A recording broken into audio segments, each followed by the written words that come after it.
এই সুন্দরবনের খাঁটি মধু লাগবে কারো? সুন্দরবনের খাঁটি মধু। ভাই তোমার সুন্দরবনে মধু? হ্যাঁ ভাই, খাঁটি হবেন তো? কোনো ভেজাল ঠেজাল নেই তো? কোনো ভেজাল নেই ভাই, একদম খাঁটি মধু ভাই। 1 নম্বর কি 2 নম্বর মধু না খেয়ে কি করে বসবো? হ্যাঁ, তুমি খালি আপনার মুখের চিমটা পিঁপড়ি যাবে না বলো? তাই? পিঁপড়ি মুখী বলো। তাই? হ্যাঁ, তো কই দাও? এই একের মধ্যে বলো, টেস্ট করে দেখেন।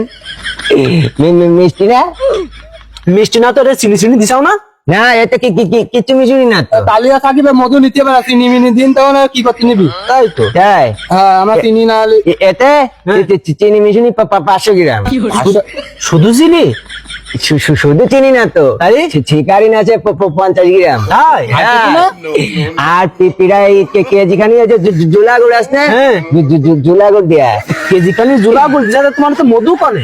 কেডা এগুলো সুন্দরবনের ওই যে এখন শস্য দিন না, শস্যবনের 1 নম্বর মধু বলে। শুনে 1 নম্বর মধু তুই তো ভেজাল মিশুইছিস, আবার কথা জুলা গুড় দেয়া। এই তোর বাড়িটা পুলিশ আস না? ফোন দিন, একটা বিজাল মধু দিছিস। ফোন দেবো? ভাই। ফোন দিন। না ভাই, মধুর ব্যবসা দাঁড়া। পুলিশ কর না প্লিজ। কবনাটা কি করবো? তুই মধু তুই ভেজাল মিশুইছিস কেন? হ্যাঁ, আমি মিশুইন তো। কিরা মিশুইস? ও মৌমাছি মিশুইস। হ্যাঁ, মৌমাছি তুই কি করবি শুনি? তা আমি জানিনি ও কোকিং যাই। মৌমাছি একবার হলো চিনির বার বছর, একবার পুলির বার বছর, ও কি মিশুই তা আমি করতে নি ভাই। নাটক করিস না? না ভাই, প্লিজ ভাই, প্লিজ। আমি একটা সত্যি কথা কও ভাই। কি কথা? আমি টুপি মাথায় যে বলো মিছি কথা কইনি বলো। তারপর সত্যি কথা কি? এই মধু, এই মধু ভাই আমার না বলো। তাহলে কার মধু? এই মধু এক জায়গায় রাখা ছিল, আমি চুরি করে নিয়ে চলে আসছি। মধু কার?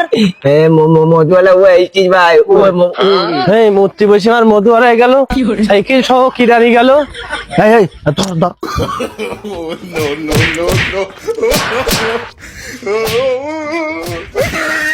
ভাই ভাই ভাই, কি সমস্যা কি ভাই? মারতেছেন কেন ভাই? মারবো না তো কি করবো? তুমি আর বেতাল মতো চুরি করে মতো বেচতেছ কেন? ভাই আমারও মধু আমি গাছের থেকে ব্যাঙ্গি 1 নম্বর মধু, কেবল ব্যাঙ্গি আমি ওই না প্রস্রাব করতে বসি, বাক ঠাক করিয়ে নি, তার মধ্যে ও সাইকেল ব্যাটি মধু ব্যাটি চুরি করে নিয়ে চুরি করে নিয়ে গেছে। হায় হায় রে ভাই, না বুঝে অনেক মেরে ফেলাইছে ভাই, কিছু মনে করেন না ভাই। হ্যাঁ, এই বট লাগছে, দর মায়ের খা যা খাই সাইকেল কান তো লাস্টে পেয়ে গেলাম মধুটা সহ, যেই বলে তালি যাবে।